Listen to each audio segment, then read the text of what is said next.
Hey guys, my name is Tana and welcome to my channel.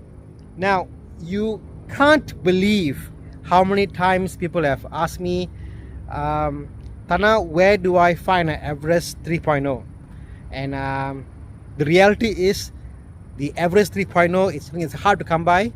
There are very few units for sale in Malaysia, and even if you look now, there is none. There are no 3.0 Everest that's for sale in Malaysia. But you know what? My friend from Click Motors has got one. Yes, this Everest 3.0 2010 model, which is exactly as what I have, is now for sale. So this video is about me walking through this vehicle, which is for sale now.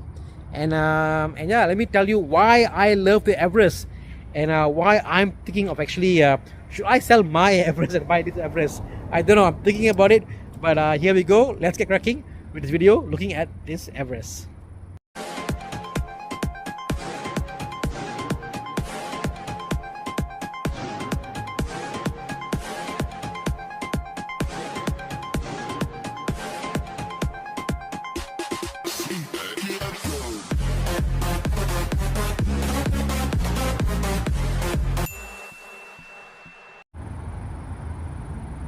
Welcome back, guys. This is the Ford Everest 3.0. Boy, oh boy, do I love my Everest. And let me tell you why I love the Everest so much. Well, if you ever want to do any off-road activity, you need a ladder chassis frame, and this has got that ladder frame chassis, which is similar as the Ford Ranger. The Ford Everest is basically a Ford Ranger from here onwards up to here, and then the flatbed comes down there. And actually the Ford Ranger has got a little more extra length in the back opposed to the Everest, but you do get more cabin space in the Everest. Now, one of the cool features about the Everest is the inside, because you know what, outside it looks pretty much the same. The platform is the same as a Ranger. It's got ladder chassis frame. Ladder frame chassis. It is able to go off-road like how I go off-road my vehicle. And this is the 3.0, which was a very expensive vehicle back then, something like 200,000 ringgit back then. This is a 2010 3.0, and with 3.0 what you get is you get 156 horsepower, which is very high for a diesel truck. And not only that, you get 380 Nm of torque. Now, my vehicle obviously has been tuned by DNA Tuning, and after tune, I'll show you the numbers here. 156 becomes 200, and 380 torque becomes 500 torque. So this car, this vehicle, this SUV, this truck, whatever you call it, is highly capable. Beginning with the looks, this is the 2010 iteration, and exactly as mine. And as you can see, the front there, they've got the I guess it's a bigger headlight. The one before this was squared off. Here there's a bit of an eyebrow effect happening here, and the lines on the hood is a little bit different. The bumper here is obviously a bit different, and you obviously have that big strong grille in chrome finishing. Off to the side, you get this big massive side mirrors, which are very helpful, and you obviously have got side steps that are in aluminium. Now, these side steps, initially I was thinking I must change to metal ones, because you know what, I didn't think they'd be strong. But I took my Everest and I actually smashed against a rock, and the aluminium rail actually held up very well. They are actually extremely strong and extremely light. On the top, you have got those roof rails, which are very useful for you to tying stuff down. And one of the best thing about the Everest, or the best looking part of the Everest, is in the back. My wife especially loves how the Everest looks from the back. That cover for the tire with the Everest logo is just beautiful, you know. And on this angle, I think it's one of the most beautiful angle for the Everest. Now, being an Everest, you obviously have got the door on the back. Let me open this up. Let me get the key.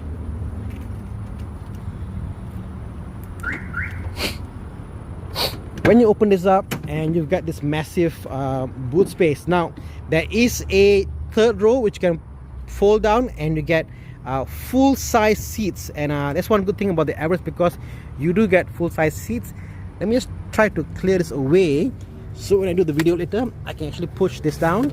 My kid's back there. I'm using this thing for a while. Let me move this here. My wife gave coins to be changed in the bank, so I've got coins, heavy coins over here. Yeah, so this comes down and this is latches over there, and there you go, you've got this full seats. Now this whole seat actually comes out quite easily. With one snap, I went for a detailing and the cover was removed. So yeah, so one click, this whole seat actually can be removed out like a briefcase, and it comes out for you to carry out. So when you carry out the seat, you get actually even more space in the back. Again, these are very strong doors. You can actually hang on these doors, it'll be totally fine. In fact, look at that, the whole tire is on this door. They are fine because these are very heavy duty hinges that's on here. This is for the wiper, because up in the back you see there is a wiper arm. Close this.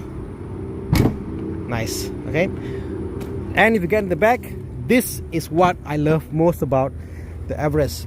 Most 4x4, all 4x4 have one demerit, and the main demerit point being is that the passenger behind, i.e. my kids, hate it because why? They've got not enough headroom or space or to be comfortable.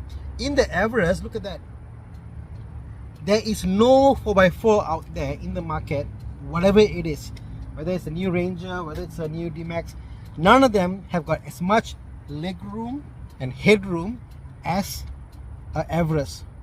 And plus, you can do this. Yes, fully reclined seats, which is way comfortable for long distance journey.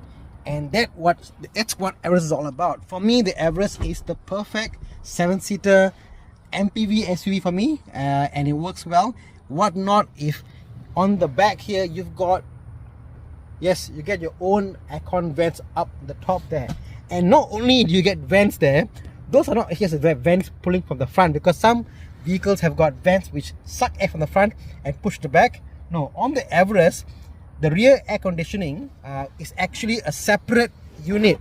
Yes, it's got two air conditioning units, the front and the back, and that just means you can off and on the AC from the front. The switch itself, let me turn the camera for you.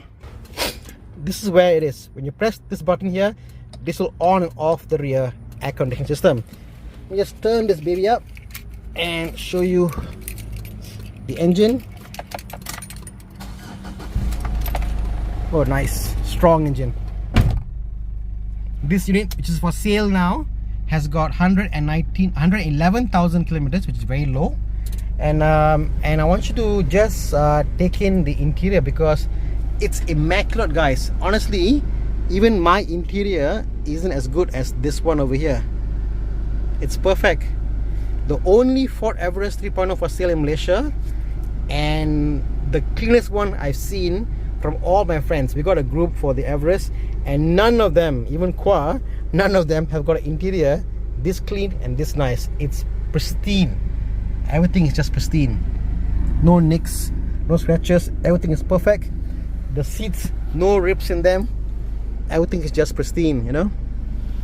But yeah, the Everest, one of my all-time favorite vehicle that I have, and it's probably the one vehicle that I would not sell. Yes, of all my cars, the Boxster, the Everest, and MGF, and the E36s, the E90, the F30, all the cars I have, the only one I won't sell is the Everest, unless if it was to buy another Everest, which I'm actually considering too. So guys, I'll leave a link down below and go check out the ad for this car. This car is for sale, and in the event you guys want to buy my vehicle, I would sell mine happily so that I can buy this instead. So it's open for you.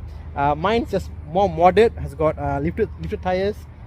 Mine has got mud terrain tires. It's lifted, it's more menacing. This is more stock, but either way, this is for sale.